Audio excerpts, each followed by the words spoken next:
The royal known as Prince Andrew has now decided to devote his life to what exactly? Hi, good morning, Neil Sean here in the very heart of London. Thanks for joining me.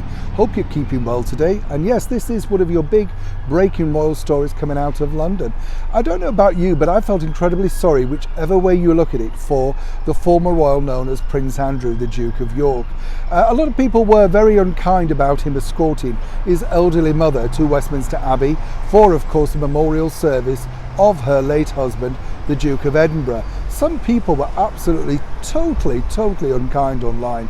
Couldn't believe really what I was reading, and particularly from so-called respected journalists. Now, whichever way you look at it, and we all know the problems that Prince Andrew has had, you know, he was basically a person who was simply escorting his mother to a funeral. Yes, a lot of people say, well, it was a public event because it was televised. Really, the royals don't have really that much of a say in that. They are public property. But she made that decision to allow her son, Prince Andrew, to escort her through a very difficult situation for her, because of course we know she felt incredibly vulnerable herself given the mobility issues that she's got. But a lot of people are now saying, was this a way back for Prince Andrew? Was he planning to sneak in the back door and return to public life? So here's what we found out exclusively for you. What I can tell you is that obviously Prince Andrew knows himself public favour, you know, and when you think about it, a lot of people are saying, oh, senior members of the British monarchy were really upset by the fact that he was chosen to escort Her Majesty the Queen to her seat. That wasn't the case at all. She makes those decisions. She is the reigning monarch. Do not forget that.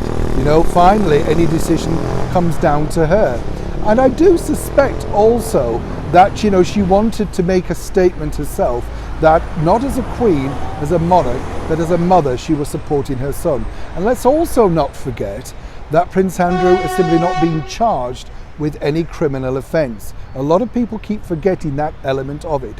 While we may not agree with his actions and what he did by paying this particular lady that substantial amount of money, not the amount that a lot of people seem to believe it is, but nonetheless a substantial amount of money, that is his private business.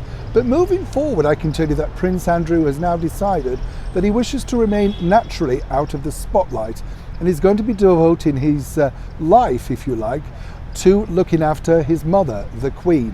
Now, as you know, Prince Andrew lives out at Windsor, and according to a very good source, he visits her daily, sometimes twice or three times a day. Now, apparently she welcomes these visits because, as you can imagine, since the departure of two other royals, other senior members of the British monarchy are being kept very busy with all the various charities, etc. So to have company, you know, from your own son every day living so close has been a welcome thing for Her Majesty the Queen. Now, according to that good source, Prince Andrew knows it can look bad either way, you know.